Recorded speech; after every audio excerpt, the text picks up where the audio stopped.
Welcome to the First Gen American podcast. I'm your host, Jeff Toporek, and I'm a first-generation American. My dad was born in Siberia in 1942 and my mom in Turkey in 1943. I used to be ashamed and embarrassed that my family was different. We spoke different languages. We ate different foods. We were working class in an affluent area of Long Island, New York. In my 20s, through my awakening and journey of self-exploration, I realized how appreciative I needed to be given the sacrifice my parents made to give their children better opportunity. I realized that being first-generation American was more of a superpower than something to be ashamed of. Since then, I celebrated my background, harnessed these values into who I am today, embodying all these qualities into everything I do. In each episode, I'll be interviewing first-generation Americans, helping them tell their stories. I hope you enjoy the show. Please subscribe and like the show, and feel free to send comments or even interviewee suggestions. Thanks for listening. Just finished recording part 2 with Rabbi Arnie Rachlis.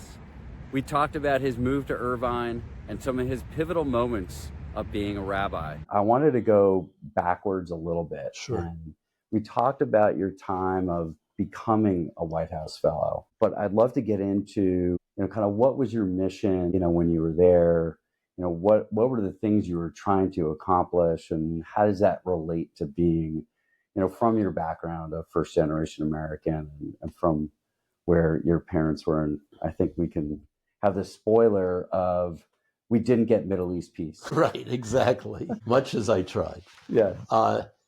Well, I think I mentioned last time there was a sabbatical. I was a rabbi in Chicago, in Evanston, Illinois.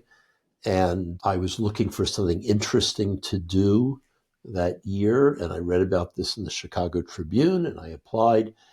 I didn't really know everything it would be. I sensed it would be a very interesting kind of sabbatical.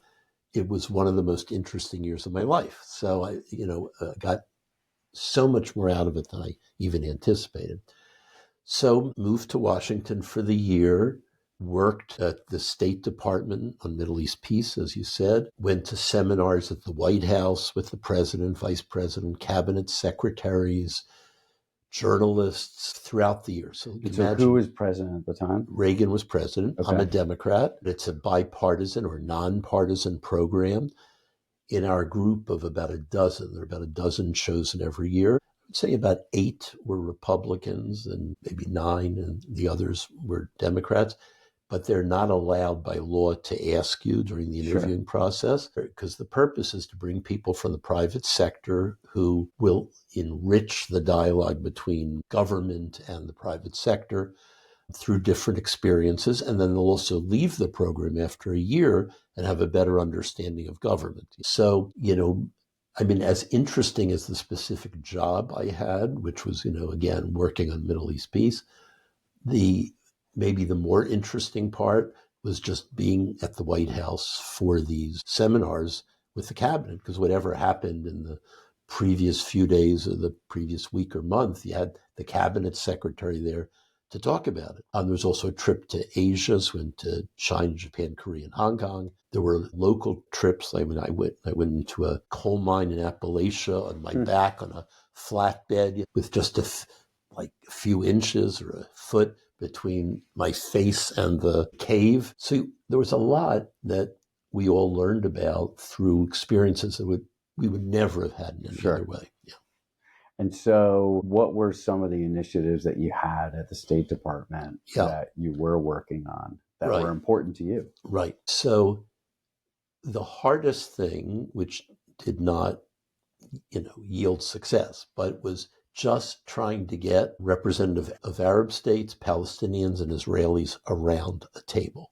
And, you say you spent a whole year trying to do that. I would say, well, most of the year, that was one of the things. In other words, one of the things you kind of learn is how slow the process of government can be, right? It's a kind of a corporate structure, but there are so many players in the government and in NGOs and internationally that you have to move very slowly and carefully. It really is diplomacy at its heart. Right. So, because just showing up at the table, it's just showing up could mean something for a political strategy. Exactly. Right. And, you have to have people in the room, so you have to meet with each group individually over Right. time and pass messages from what the other groups were saying. So, it sounds like painstaking work and very slow, and it was, but you do meet really interesting people Right. while you're trying to put that together.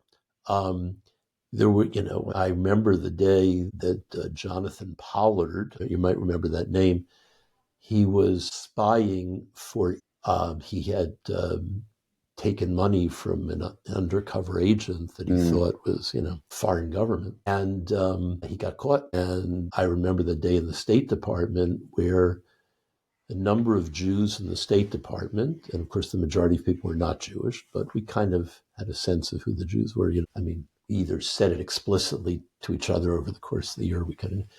It was a very tense day because one of the things minorities worry about, maybe less now, but much more than in the 80s, was would you be seen as having a dual loyalty? It consistently comes up. Are you American or are you Israeli? Or Jewish. Kissinger was the first Jewish Secretary of State. And, I remember in Kissinger's speech, he said, it's incredible to me about this country that someone with my background has been entrusted with this role. And I think Jews understood what that meant. That didn't mean he was a Harvard professor, right? Right.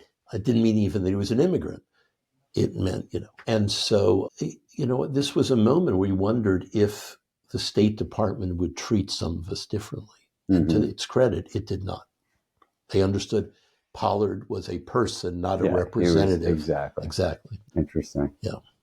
So then that transitioned you to, you met the Burrells and you started to spend more time in Orange County. So how did that go with your family and moving here? Yeah, I would say this was an exciting adventure for me. As I said last time, I was at the Rotunda of the Capitol. Sharansky was being honored. I sat down next to the Burrells. They were from Newport Beach. They invited me to come speak at their Havurah. And I didn't know after that first night that I would ever come back. I thought these are very nice people and I'm going to fly back to Chicago. But we developed a relationship, the 30 or there were 12 at the beginning. So like 12, and then it got to be 20 and 30. And so I sent the materials, and then I visited on occasion, and then less occasionally and more dependably, I was landing here. And after 20 visits, I was, they offered me, they talked about it in general ways. And I thought it was very flattering, but I didn't really think I would move at the beginning. But after all those trips, I thought, yeah, this is an exciting adventure for me. I'm in my early 40s. If I'm not going to move now, I'm probably not going to move. Right. So, and there's a chance to build something. That's exactly. That was the adventure. The adventure was I had built one synagogue almost from scratch to hundreds of families, 600 families. And I was going to have that chance here in a completely different place. And there is, and maybe you have found this too from moving from New York area to here, that there's a pioneering spirit here. There's something very fresh, because people come here from everywhere. Yes. And there's a lot of opportunity to meet interesting people and to create something new. So, and now I've done this for almost 34 years here. It was a very lucky thing to happen to me. And I'm really glad I made the change. And I would, say to people, throw caution to the wind. And if you have an opportunity to, rebirth yourself and your career, you should do it. Yeah. That's somewhat of the spirit of being first generation American. Yes. Like when you have the context of what your parents did, to come here from Europe and going, traveling in the wagon and, that whole story, the context of going from Evanston to, Orange County isn't exactly that daunting. Right. It's you're not leaving everything behind and, you're starting something new and it's exciting, but what they dealt with from a context perspective is, that it's one of the reasons why we made the same move. Yes. Is, we're going to have one shot to do this. Yeah. And if everybody wants to do it, we might as well do it now. And it was, similar to you. It was a very interesting experience. And even coming from the East Coast and then you being in Chicago, like they're the Jewish communities, and you built a congregation that had 600 families. It is different here. It's very different, but I find it interesting. I mean, the aspect of multi-generational families was the most interesting thing that you could have in the synagogue, great-grandparent, grandparent, adult child, and children, right? You'd have 3 and 4 generation families. There was a kind of a stability and Right. A community that had roots. Right. Here, it was somewhat rootless, but you were creating the roots. Right. So I found that exciting. So let's talk about that a little bit. You've been a pillar of the community for 35 years, building something from nothing. And what have been the biggest challenges? The biggest challenges were also the most interesting things, because people know what Orthodox, conservative, and Reform Judaism are. So this synagogue and my rabbinate represented a different kind of Judaism, a newer form of Judaism, liberal yet traditional, right? Focused on Hebrew and Jewish rituals, but also free thinking, right? And with all doors and windows are open to people who are seeking a meaningful Judaism. Some of those people were born Jewish, some weren't, some converted, some didn't. But what it made me feel, I said in the first episode of this that I grew up in a conservative synagogue. It was a right very next to important, the temple, very important institution in the community. Here, I had the opportunity, as did everybody in the synagogue who was doing this with me, to bring people in further from Judaism than I'd experienced as a child or as a young rabbi in Chicago. Here were people who sometimes had no Jewish education, people who hadn't gone into a synagogue since they were 13 after a bar bat mitzvah. They had just drifted for 10, 20 or more years, and now they were finding meaning. And, as a rabbi, I think in any profession, when you get people who felt displaced, dislocated spiritually, and had no place to go that met their needs, and then they walk through the doors of the synagogue and they say, finally, a Judaism that's meaningful to me, that's a very gratifying feeling. Yeah, it's interesting because we experienced that. We were shul shopping, Yeah. But a big part of it is, I'll never forget, walking through the door, it was different. And I grew up going to an Orthodox synagogue. So it was very traditional, men and women set separate, and you walked and all that stuff. So for me, when we walked through the door, and we had younger kids at the time, it was actually the connection that we had to you and Ruti. And very often, that's the case where a synagogue is about, the leadership. And, we were trying to create a connection for our children, grasping at straws of like, how do we create any connection? Yeah. And at the end of the day, we sort of learned, just keep planting the seeds, and at some point you'll see if they blossom or not. But it was very much the connection to you and I'm pleased and Ruti, and it was different, and I had to get used to it. But the flexibility, I remember creating the bar mitzvahs with you, like we wanted to do more, and you allowed that. And, even for Noah's, like all 3 of us, 4 of us actually read from the Torah, which was, very hard for me, and Ruti was kind enough to give me my lessons. But, that was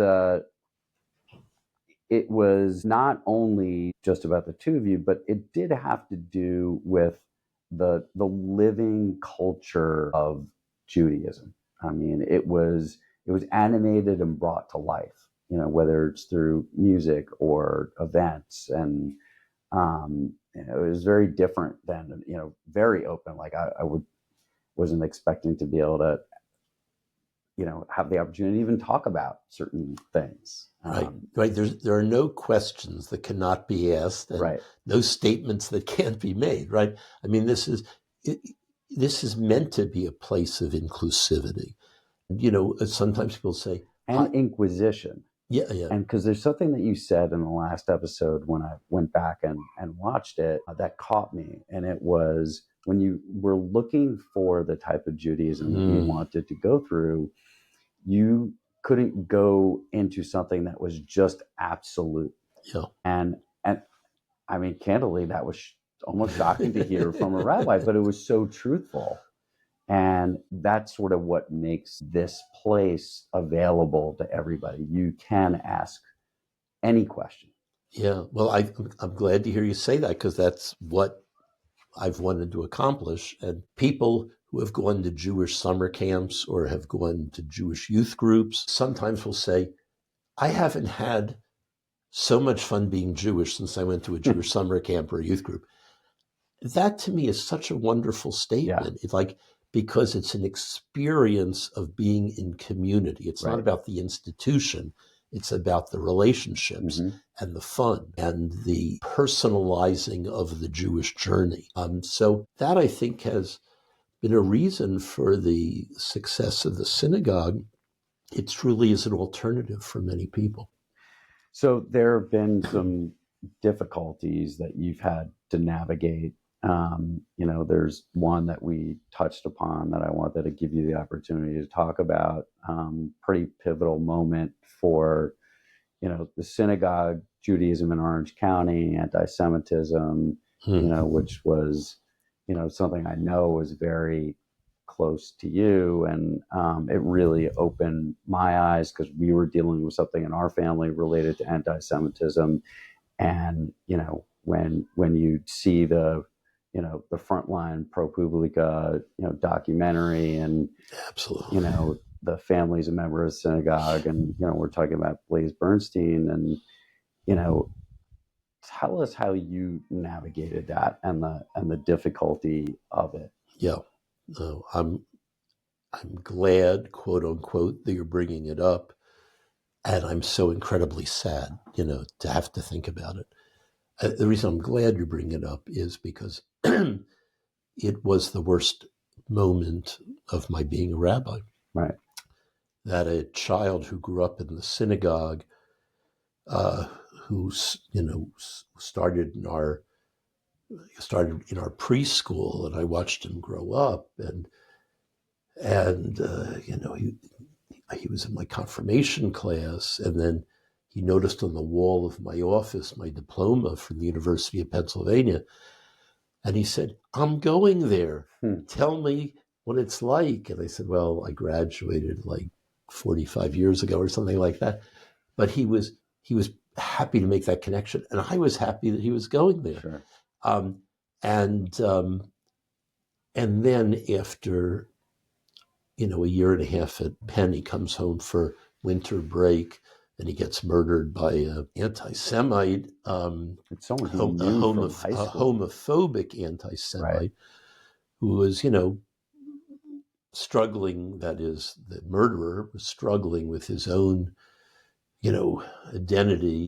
It was subsequently found out that, he hated gays and Jews and actually went for training in Texas to Atomwaffen, a neo-Nazi camp for alienated young people, where they learned to use knives to kill Jews and gays, which is exactly what he did. Over 20 times, he stabbed Blaise Bernstein and left him to die in a park. I grew up without a lot of anti-Semitism. I grew up in a very Jewish neighborhood. And then as a rabbi, hanging around with a lot of Jews. So you don't hear about anti-Semitism, and people tell you about anti-Semitism, but it's kind of like feeling like a close relative was murdered. And And for it's the for the very reason, essence, and it's the for the very essence of my reason life of is why, dedicated right? to, Yeah. right? I mean, I'm here to help Jews live.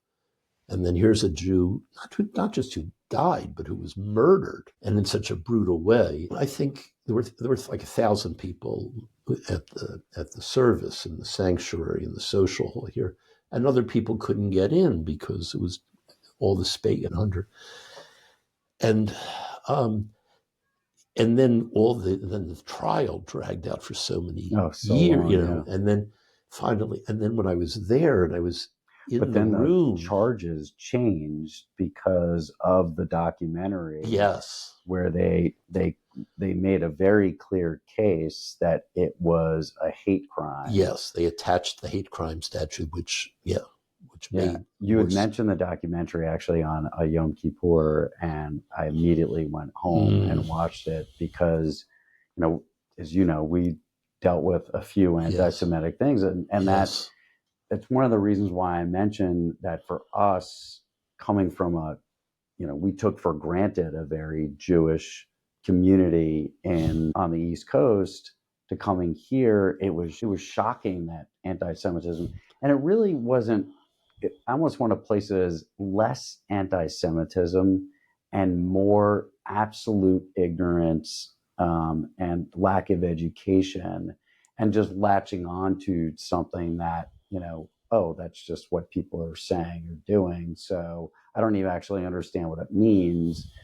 And, there have been a number of instances here. And what's very interesting to me is, when October 7th happened, I got so many calls from, Catholic and Christian friends of mine asking how I'm doing. Wanting to comfort you, yes. Yeah. And I think Orange County has had an evolution of, that was a dark time for anti-Semitism with Blaze, and it was pretty paramount. But I actually think the education has made it a little bit better.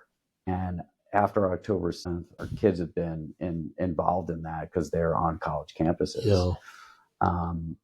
But I think having dealt with the anti-Semitism, and you embraced it here, of teaching about it, it actually prepared them for dealing with it in college. And they didn't run from it, because they knew running from it wasn't the answer, and they knew that educating and having a conversation. We were just talking about how do you get people at the table.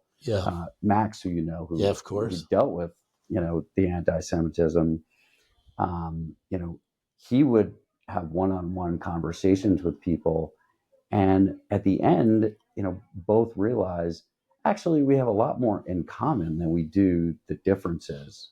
No one actually wants war, and wants to die, and so it's that was a difficult time for I think everybody here. Yeah, I'm glad though that what your kids understood is not to run away, but to embrace their identity and try to explain to other people how counterproductive hate is, right? In fact, all my kids started wearing a Jewish star, and Max actually put a Jewish star on his baseball glove. Wow. Because he wanted people to be able to come ask him questions about what it's like. That's very impressive. And it opened up a dialogue of like, don't be like, I'm wearing it, so don't be afraid to talk to me about it, which was pretty amazing. I think I'm very impressed with your kids that they're handling it in that way. And these things erupt in spurts. Like, we don't live in an anti-Semitic country. We live in a country that has anti-Semites in it. And so, although the Blaze Bernstein murder is something that so many people will never forget, right, including me, but we have to remember that, like people were saying, like it's Germany, it's Poland, September 1939. To jump there is to give the bigots a victory. To be afraid is to give the neo-Nazis power over us. So I think we have to put things in perspective. We have to combat anti-Semitism, but we have to do it in legal ways. We have to use our heads, not just our emotions. But yes, that was the, I think it was the helplessness that I felt. Here I am working with Jews, as I said, to give them a better life. And then, someone so filled with hate. It's like the Pittsburgh synagogue murders where, 11 Jews were killed.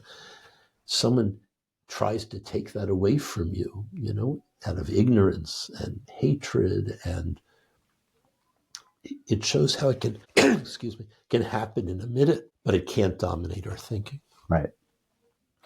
So let's talk about something a little bit more uplifting and positive. I'm curious. So since you are first generation American, was that something that attracted you to Ruti, since she is not from here? Like, and you had this other background that I think most people would know. I mean, I obviously didn't. Yeah, you didn't. That's right. Yeah. Oh, I think absolutely. I said, I think in the first episode that, I always felt a little bit European American, because I would go to my friends' house. And I think actually, although my parents' friends all had accents, except, as I told you, the one American-born lawyer, but my friends had all American-born parents. So when I would go to their house, it was like, you may be too young to remember Ozzie and Harriet, or, it's like this conventional American family TV show. So, but it was like so American, and it wasn't like I craved that at all. I always thought our family was like more interesting, because they were different, So I never wanted to be like an all-American kid. I liked having this I loved having the American Jewish identity, but I also liked having the American Jewish and a little bit European identity. Yeah, that's so interesting, because I distinctly remember going to a friend's house that was very American. There's actually two, and they had maids and servants and, like fancy cars and just like property that went on forever. And I was like, I couldn't relate to that. Yeah. But I also struggled with just embracing, where my family was from. And I felt identityless, where it's like you're just stuck in the middle and like you just feel like you don't fit in anywhere. Yeah, see, I didn't feel that. I felt identity full, not identity less. Yeah, that's interesting. That's great. Yeah, there was just that. I think I told you in the last episode, this one time when someone was reading my father's name off his medical sign outside the house, and they couldn't pronounce his first name. And that's the only time I realized that, boy, I guess nobody has the name Baruch. But no, other than that, I found my parents' friends interesting. I kind of liked that, it was like a European salon at our house, I think I remember I'm remembering like one or two American-born friends of theirs. They seemed a little vanilla to me, Yeah. Right? I kind of liked that these people had this rich background, that they were intellectual, It's interesting. I've never felt ashamed. I mean, how some people say I felt ashamed because they had an accent or they spoke in Yiddish at home or Ladino or whatever it might be. Right. I don't remember feeling that. I felt more like the old world was, in my house along with the new world. Yeah. So, was that background something that, attracted you to? Yeah, I mean, to this day, I love the fact she has an accent. I love that her experience, coming from Buenos Aires, but having a very similar identity to mine. I mean, she went to, public school during the day, but Hebrew school in the late afternoon. Now, Buenos Aires had a more insular Jewish community, but it was also a very rich, I mean, in culture community. They had, Hebrew radio stations, right? she was the lead singer when she was about 17 of a Hebrew rock band, in Buenos Aires, which because here a Hebrew rock, other than Matisyahu's brief success, here a Hebrew rock band in America, we're more assimilated in the American Jewish community, but there was an audience for a Hebrew rock band because the community was not as integrated into the Argentinian Catholic community. They developed very deep-rooted institutions. So they had Jewish clubs in the city, like a JCC, but then they also had outside the city, maybe 10 or 15 miles away, they had like country clubs, you would call them. Not fancy country clubs, but places that clubs where people can go on the weekend. And they, she didn't grow up in a synagogue community so much. She was always fluent in Hebrew and Spanish and then learned most English here. But it was a very rich Jewish upbringing. And in fact, her mother, who was a day school principal in Argentina, she taught, after she finished her day at work, went to the Israeli embassy in Argentina, in Buenos Aires, and taught the children of the Israeli diplomats. So the family was all fluent in Hebrew, very culturally Jewish. But, they kind of dipped into the synagogue for a bar bat mitzvah. I mean, it was, they'd go to the shul, be outside half the time in Yom Kippur, like a lot of American Jews. But, it wasn't like, we went to shul every Shabbos kind of thing, So let's talk about how being first generation impacted the way you raised your children, and what were some of the values that you wanted to pass along to them, and then how did that obviously change when you became together with Ruti? Yeah.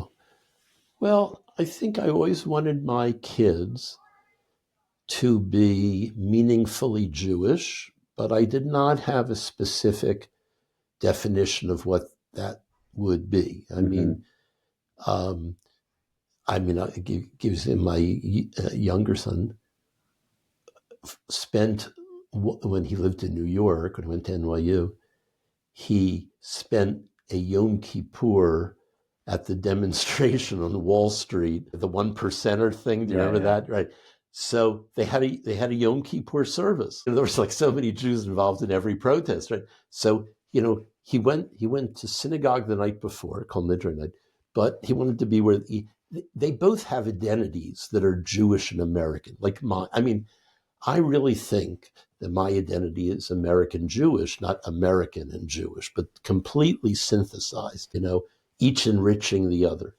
My kids have that kind of identity. When one of my kids went to Burning Man, Sure. Okay, a place that I always worry about when they go there.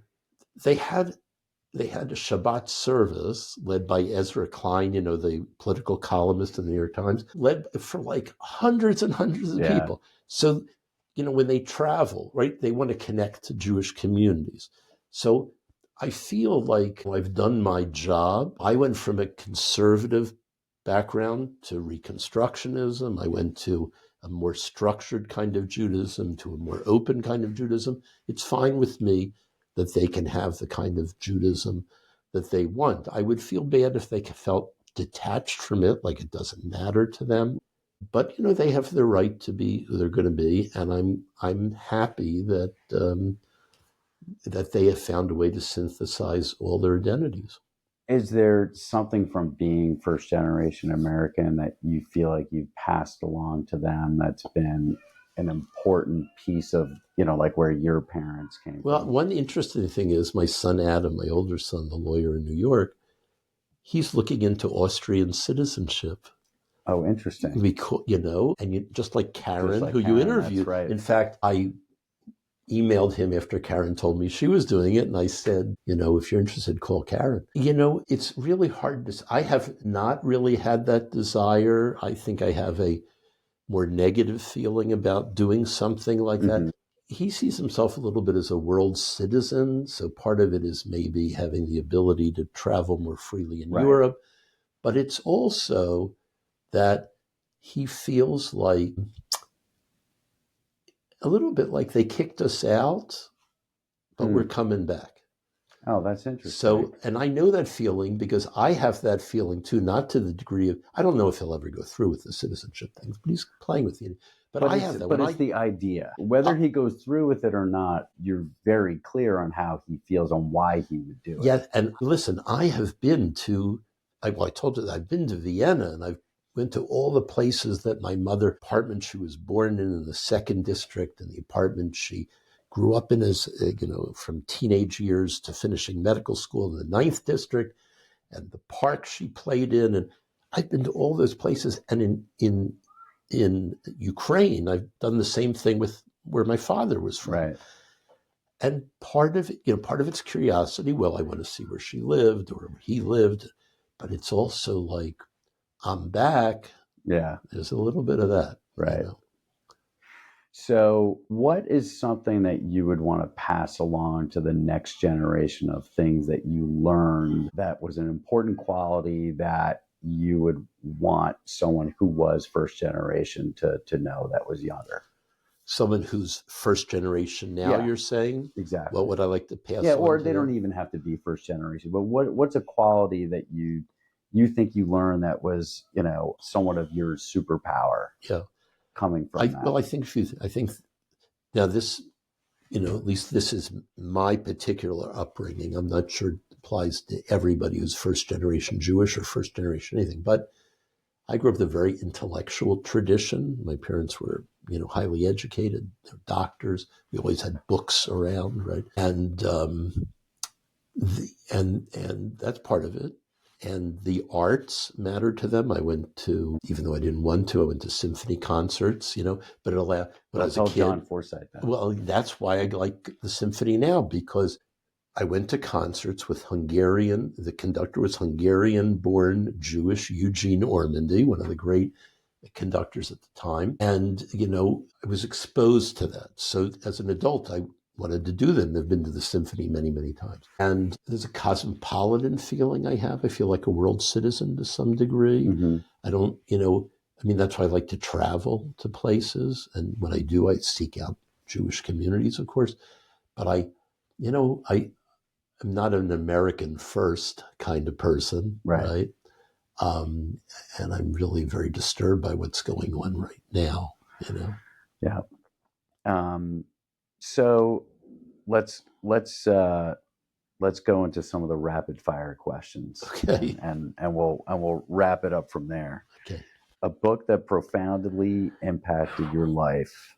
And I know you've read a lot of books. So Yeah. This is hard for you. So many, it's really hard. I would say it's too hard to say there's one, right? But I would say that among the books was Bernard Malamud's The Fixer. It's a novel based on a true story, the Mendel Balis case in Russia, where a Jew was accused of ritual murder. And although he was marginally Jewish, in prison, he started to have courage about his identity, became a worldwide case. The Pope intervened and he was freed. There's a movie called The Fixer with Alan Bates, the British actor. But there are books, so I have to say, I guess the books that affected me the most are books that have a Jewish character in them. Right. But, I see that, that's a journey that so many people take, not by being in prison, but they begin with, what does my Jewish identity mean? Doesn't mean that much to me. And then they discover in their life's journey how important it is to them. There are biographies of, Einstein and Freud, that I have read, and books by Freud. I don't think I've read anything by Einstein. It's too complicated, but I've read Freud and I've read Walter Isaacson's biographies of people like Einstein and Freud. He's a great biographer. Yeah. So, I would say books like that, biographies inspire me, and novels that have Jewish characters inspire me. Yeah, the documentary, and I'm a big nonfiction reader because I don't feel like I need to read fiction when there are so many great stories that are based on truth. Yes, absolutely true. It's one of the reasons why I enjoy doing the podcast is I get to learn about people's stories, and it is their biographies. And every time I walk away, just astounded of the things that, I would never have known. Well, there's an expression in Judaism that each person is a Torah, and the Torah has stories, we have stories. Favorite dish from your upbringing? Well, my mother liked to make hamburgers. They were not as wonderful. They weren't wonderful, but they were my mother's hamburgers, right? So she didn't make gefilte fish and chopped liver and things like that. I do like gefilte fish a lot. Right. So, but, like my mother wasn't really a cook, because she was busy with her medical practice. So her favorite thing to make was hamburgers. And I think it represented to her an American dish. There you go. But that's perfect. Yes, she wanted to master that. That's great. One tradition from your upbringing that you tried to keep alive in your family? I would say the connection to the world Jewish community. I don't see myself just like I don't see myself as an isolated individual, but I see myself as part of the Jewish community and, concentric circles, America, and not just concentric, also, as I said, intertwined. I really think that's kind of, as I said, cosmopolitanism or internationalism. It's a very important thing. And my parents always were more than just, Americans who lived in a block in Philadelphia. And you've brought that here, the global sense of Judaism is very clear, where, we have Torahs from different parts of the world that survived the Holocaust. And you always talk about things that are happening globally. Yes, it's true. That's very much who I am. Jews especially. I mean, it's a small portion of the global population. So wherever they are, it's important. We're actually going to be in Italy next week and for Passover. Oh, where will you be for Passover? We're actually going to be in Florence, so we're going to go to do services. That's wonderful. And when you're there, I don't know if he's still there, but adjacent to the synagogue in Florence is like a little, I don't know if it was a gift shop or... So it's like a museum. Someone told us about it. The guy who was there when we went several years ago said, "Where are you from?" I said, "Irvine, California." He goes, "Oh, you know Tustin?" Which is, of course, next door. I said, "Yeah." He said, "You know Rabbi Eli Spitz? He's my cousin." Yeah. Get out of here. The guy in Florence running the gift shop, his cousin hysterical. Was the rabbi in Tustin. I've had experiences like that. I was in Jewish community in Paris and went into a mystical, Kabbalistic synagogue, because the Moroccan Jews tend to be very mystical. They visit the grave, if they live in Israel or America, they visit graves in Morocco of famous rabbis. And he said to me, when I was in the synagogue, the guy, like a shamus or the guy at the door, said, "Where are you from?"